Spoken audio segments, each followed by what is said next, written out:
कल करूंगा, ये तो कल करूंगा। But one day I decided to fix it. For 90 days I tried for habit to beat procrastination. In this video I am giving you 4 proven steps to destroy procrastination habit and unlock your potential. Number 1, action.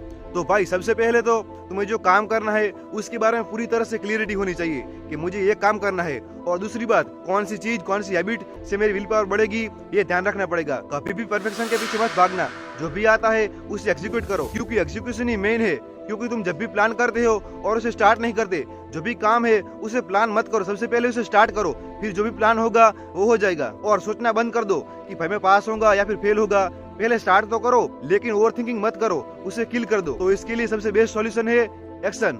Number 2, 5 minute rule. तुम कोई भी काम नहीं कर पाते, इसकी वजह ये नहीं कि तुम्हारे अंदर पोटेंशियल नहीं है, बल्कि तुम उसको स्टार्ट ही नहीं करते। तो इसके लिए सबसे बेस्ट सॉल्यूशन है कि तुम उसे स्टार्ट करो। लाइक उसको 5 मिनट के लिए स्टार्ट करो, क्योंकि स्टार्ट करना ही मुश्किल है। अगर तुमने एक बार स्टार्ट कर दिया फिर काम होगा, लेकिन अगर तुमने स्टार्ट ही नहीं किया तो ये बड़ी मुसीबत है। तो इसके लिए 5 मिनट के लिए कोई भी काम करो। अगर 5 मिनट के लिए काम करते हो तो आगे तुम काम कर पाओगे। और ये बात कोई हवा में नहीं है, ये मेरी पर्सनल लाइफ का एक्सपीरियंस है और इसके अंदर साइकोलॉजी भी है।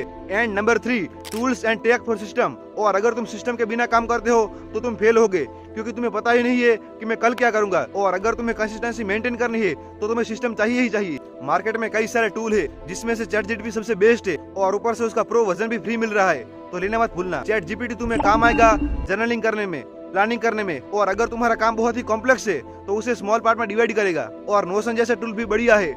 नोशन और टू डू लिस्ट तुम्हारी प्रोडक्टिविटी को पीक पे पहुंचाएंगे, जो तुम्हें गाइड करेंगे। अगर तुम्हें तुम्हारे काम पे कंसिस्टेंसी मेंटेन करनी है तो उसके लिए सिस्टम बहुत ही जरूरी है। And last but not list, number 4, mindset.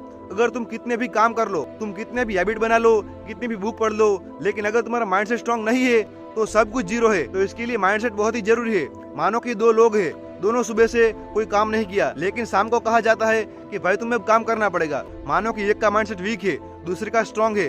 दूसरा सोचेगा कि भाई मैं तो लेजी नहीं हूँ, पहला सोचेगा कि भाई मैं तो लेजी हूँ, मुझसे काम नहीं होगा, मैं नहीं करूंगा। लेकिन दूसरा जो इंसान है वो माइंडसेट से स्ट्रांग है, वो काम कर पाएगा। अगर हम सिर्फ सोचते हैं कि भाई मैं काम कर पाऊंगा तो काम होने के चांस बढ़ जाते हैं। तो यहाँ पे डिफरेंस है माइंडसेट का। एंड कई बार action define your mindset. Now finally तुम प्रोक्रास्टिनेशन से लड़ने के लिए तैयार हो, लेकिन कई बार थियोरिकल नॉलेज भी जरूरी है। इस वीडियो में दुनिया की टॉप 3 बुक्स की समरी दी है, तो इसे देखना मत भूलना। Bye bye, see you next time.